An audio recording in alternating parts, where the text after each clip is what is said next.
só para botar todo mundo na mesma página, dividendo é isso, é o retorno dos lucros das empresas aos seus acionistas. E geralmente, e presta atenção na palavra geralmente, um dividendo ele é consequência de algumas coisas, né? Eu diria que esses 4 pontos aqui são características que geralmente andam de mãos dadas com as empresas pagadoras de dividendo, né? Então vamos começar de baixo para cima ali. Solidez financeira. Se uma empresa não tem solidez financeira, se ela está muito endividada, se ela não tem caixa, é muito difícil ela ter caixa para pagar aos seus acionistas. Geralmente, o acionista ele é o último da fila a receber dividendos, né? A receber o seu dinheiro. Uma empresa ela tem suas receitas, ela tem que pagar seus custos, né? Então, vamos voltar, por exemplo, da Coca-Cola. A Coca-Cola vende lá latinhas de Coca-Cola. Bom, quem que precisa ser pago? O fornecedor da latinha, né? Quem vendeu a latinha de alumínio. Precisa pagar todo o time, os funcionários, diretoria, etc.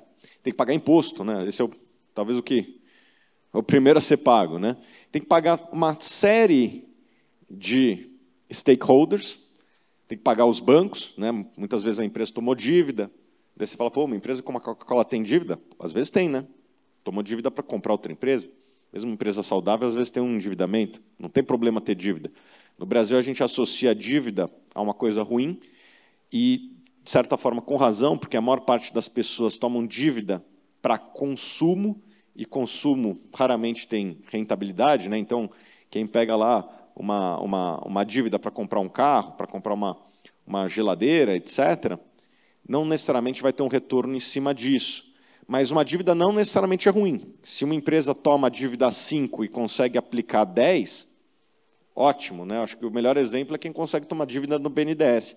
O BNDES geralmente tem uma taxa bem competitiva e as empresas que conseguem aplicar esse dinheiro numa taxa melhor botam essa diferença no bolso. Então, solidez financeira geralmente anda de mãos dadas. Daí você fala, pô, Thiago, você está falando muito geralmente. Você não consegue dar um exemplo de casos que não andou de mão dada? Sim, consigo.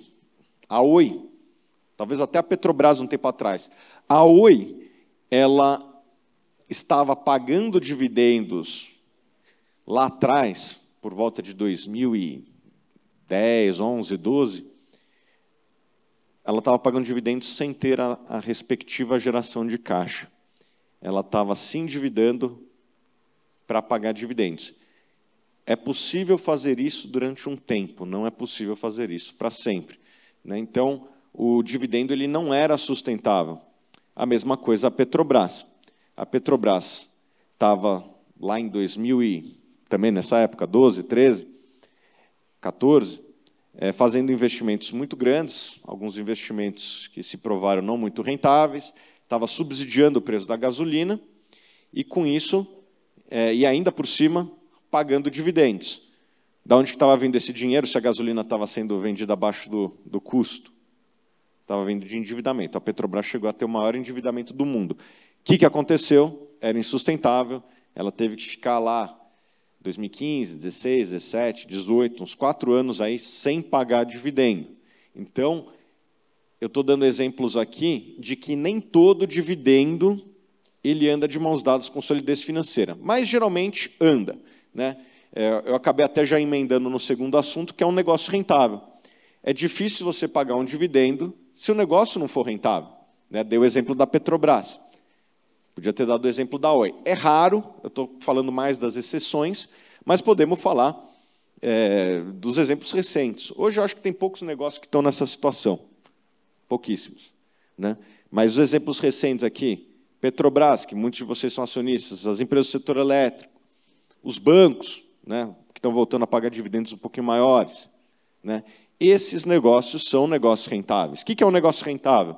Um negócio rentável é aquele que começa primeiro dando lucro, né? Segundo, gerando caixa. Existe diferença. É possível dar lucro sem gerar caixa? Sim, vou dar um exemplo aqui de construtoras. Muitas vezes a construtora ela vende, mas não necessariamente recebe na mesma data. Quem aqui já comprou um imóvel na planta? Alguém já comprou? Bom, vocês vão lá e compram um imóvel de R$1 milhão, só que você não desembolsa R$1 milhão à vista. Você vai pagando ali uns 30% ao longo da construção, na entrega da chave você paga os outros 70%, né? Muitas vezes você pega dinheiro no banco para pagar esses 70%. Então, naquele momento da venda, a construtora ela vendeu 1 milhão, mas ela não recebeu 1 milhão. Ela vai receber esse 1 milhão ao longo dos próximos 2, 3 anos. E ela vai ter que pagar esse custo, né? Então, ela teve um lucro. Por mais que ela vamos supor, custe 500 mil para construir, ela vai ter esse custo de 500 mil até a entrega das chaves, só que ela só vai ter recebido 300 e na entrega da chave ela recebe 700 e ali ela gera caixa, né? Isso se ela não engatar em outra obra, né? Porque se ela engatar em outra obra, ela entra nesse ciclo de novo. Bom, já provei aqui que tem uma diferença entre negócio rentável e um negócio gerador de caixa. É possível ter lucro sem gerar caixa? A longo prazo, as coisas elas andam de mãos dadas. No curto prazo, não necessariamente, né? Então, isso é comum ali na construção civil, mas é possível também falar de varejo, né? Varejo, muitas vezes, dando aqui o exemplo de uma Casas Bahia, né? Ela vende em 24 vezes lá uma geladeira e tem que pagar o fornecedor em 3 meses, né? Então, por mais que ela te venda uma geladeira por 200 e custou para ela 100, se esses 200 vão ser pagos em 24 vezes, no primeiro momento, ela não está gerando caixa. Então, já expliquei a diferença do negócio rentável e de um negócio gerador de caixa. E também uma gestão competente. Geralmente, empresas que pagam dividendos têm essas características e uma característica a mais. Geralmente, o management só paga dividendos se ele tem uma segurança em relação ao futuro da empresa, né? Se ele já está vendo que vai continuar vendendo nos próximos meses, que tem uma previsibilidade de geração de caixa. Então, o dividendo ele é um sintoma, ou melhor, uma consequência de todos esses fatores, né? Além de que também anda de mãos dadas com uma ação barata. Por isso que eu acho que, na média, o investidor individual como vocês deveria procurar empresas que pagam dividendos, que têm um bom histórico de dividendo, né?